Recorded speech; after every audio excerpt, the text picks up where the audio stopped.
Il ne vous reste que quelques jours avant les fêtes de Noël et beaucoup d'entre vous ont peut-être une panne d'inspiration pour les cadeaux. On a peut-être quelques pistes de solutions pour vous. Pour ça, vous pouvez consulter notamment les articles rédigés par Emmanuelle Regna, blogueuse plus connue sous le nom de l'Ananas Lambda. Bonjour. Oui, bonjour. RCF Puy-de-Dôme, Thomas Loret. Alors ce blog, l'Ananas Lambda, c'est un site web sur lequel vous publiez tous vos coups de cœur dans plusieurs domaines. Oui, je parle un petit peu de tout ce qui me plaît. Je m'interdis pas vraiment de sujet. Là, les derniers articles traitent plutôt des cadeaux de Noël de dernière minute. Comment vous est venue l'idée de créer ce site, de vous lancer dans le côté prescripteur ?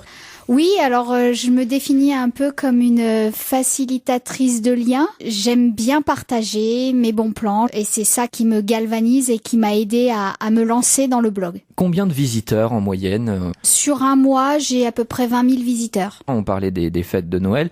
Il permet notamment de mettre en avant les commerçants et artisans locaux. Oui, alors par l'intermédiaire de mes soirées et les filles c'est jeudi, c'est vrai qu'on essaye de mettre en avant les créatrices et les entrepreneuses auvergnates. Il y a les réseaux sociaux pour ça, mais c'est vrai que quand on n'a pas de budget communication, c'est compliqué.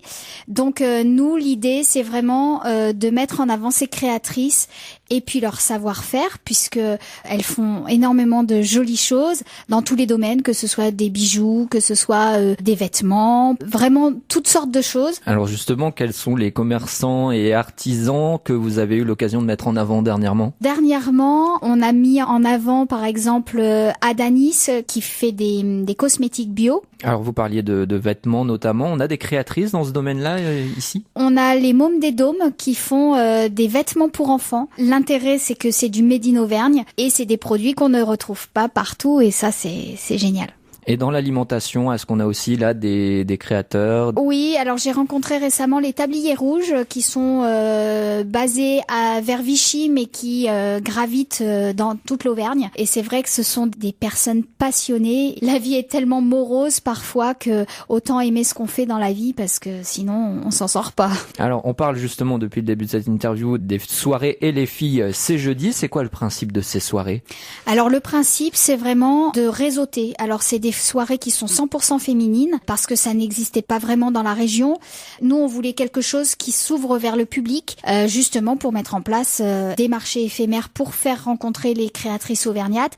Donc l'idée, c'est vraiment de se créer du réseau professionnel et personnel. Alors la prochaine soirée et les filles, c'est le 20 décembre, c'est ça ? Oui, c'est le 20 décembre et le thème, c'est les cadeaux de Noël de dernière minute parce qu'on sait bien qu'il y en a beaucoup d'entre nous qui n'ont pas le temps et donc là, il y aura plein de choix. Des filles qui font du neuf avec du vieux, ça s'appelle l'effet peau neuve. On aura des bijoux, des cosmétiques, du thé. On fait du thé, des tisanes en Auvergne. Oui. Ça s'appelle Antidote. Elles viennent de lancer leur site internet, donc c'est vraiment tout neuf. Emmanuelle Regna, vous êtes donc l'auteur du blog l'Ananas Lambda, qu'on peut aussi vous retrouver lors de vos soirées et les filles, c'est jeudi, et sur vos pages Facebook. Merci beaucoup d'avoir accepté notre invitation ce matin. Merci, avec plaisir.